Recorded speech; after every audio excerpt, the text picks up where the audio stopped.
আচ্ছা নন্দিনী গিরি, আপনাকে তো দুদিন আগে আমরা রিসিভ করেছি। কোথা থেকে? কালীবাজার থেকে, তাই তো? এর আগে অনেক কিছু বিবরণ ঘটেছে সৌরভ কামিলার সম্পর্কে।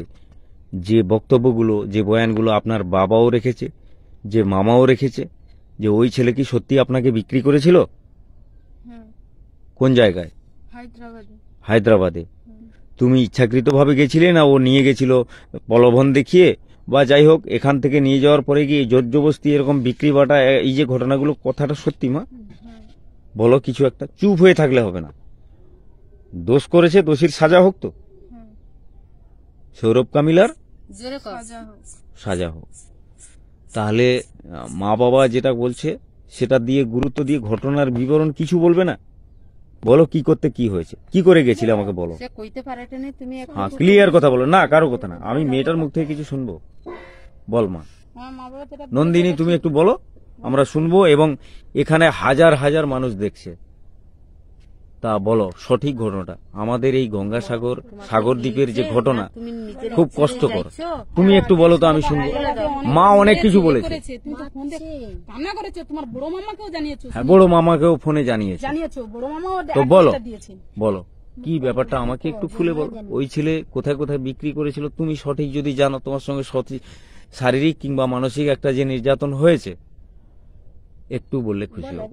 বলো মা, কি করতে কি হয়েছিল, কি করে ওর ছেলের সঙ্গে গেছিলে? ঘরে ছিলাম, ও আমাকে নিয়ে গেছে হায়দ্রাবাদে। আচ্ছা, নিয়ে যায়। নিয়ে যাওয়ার পরে কিছুদিন থাকার পরে পাচার করে দিয়ে বিক্রি করে দেয়। কোথায় সেটা? ওই হায়দ্রাবাদে। লোককে বিক্রি করে দেয়। দেওয়ার পরে তারপরে আমি আর কিছু জানি না। ও নিয়ে গেছে, কোনো যোগাযোগ রাখেনি তোমার সঙ্গে? আচ্ছা, তারপরে ইউপির হায়দ্রাবাদের পুলিশ, খাম্বামের পুলিশ তোমাকে উদ্ধার করে বাবা মাকে খবর দেয়, তোমাকে নিয়ে আসে বাড়ি থেকে গিয়ে। এখানে কোনো থানায় গেছিলে? পুলিশ কোনো সহযোগিতা করেনি? বাবা মাও গেছিল, কোনো সহযোগিতা করেনি। বাড়ি থেকে কি করে ওখানে গেলে? জোর করে নিয়ে গেছে? তো জোর করে নিয়ে গেছে বাড়ি থেকে তোমাকে? এই যে রিসেন্টলি বাড়ি থেকে জোর করে তুলে নিয়ে গেছে তো? ও তুমি বাইরে বাথরুমের দিকে গেছিলে, হ্যান ত্যান এরকম ভাবে? কটার দিকে? জোর করে তুলে নিয়ে গেল। গ্রামবাসীও তার জন্য কিছু করেনি, তাই তো? গ্রামবাসী হারাধন বাবুর ভূমিকা কি, তাকে জানিয়েছিলে? তাকে তো জানিয়েছি, সবাইকে জানিয়েছি, কিন্তু আমার কথাটা কেউ গুরুত্ব দিচ্ছে না।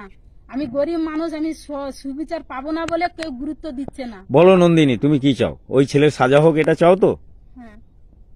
তাই কিনা? গ্রামবাসীকে জানিয়েছি, আর কমলানিধি এখানে থাকলেন, আমাদের গঙ্গাসাগর ন্যাশনাল হিউম্যান রাইটসের, যাকে আমরা প্রায় সম্মান দিয়ে এসছি।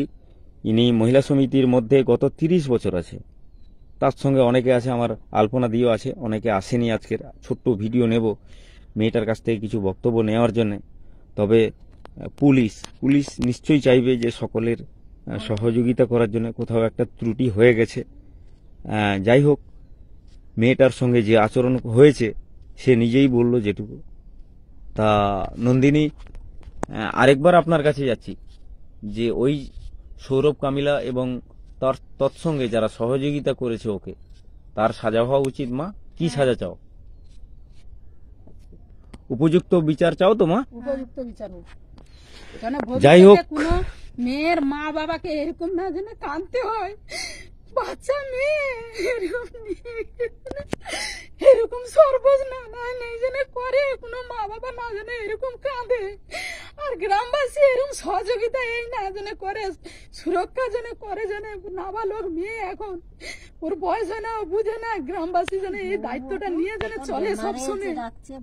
অনেক গুণীজন, সবাই এরকম মদক দিয়ে দিয়ে চলছে। অনেক গুণীজন দেখছে, তাদেরকে সাধুবাদ জানাবো। কিন্তু গঙ্গাসাগরের যে এই একটা মর্মান্তিক, মানে কষ্টকর, বেদনাদায়ক ঘটনা, সত্যিকারই তারা যদি আইনের আওতায় গিয়েও হয়তো যাওয়ার সেই একটা জায়গা হোক, সকলেই চাই ছেলেটা সাজা পাক। নমস্কার, মুজিবুর রহমান, গঙ্গাসাগর।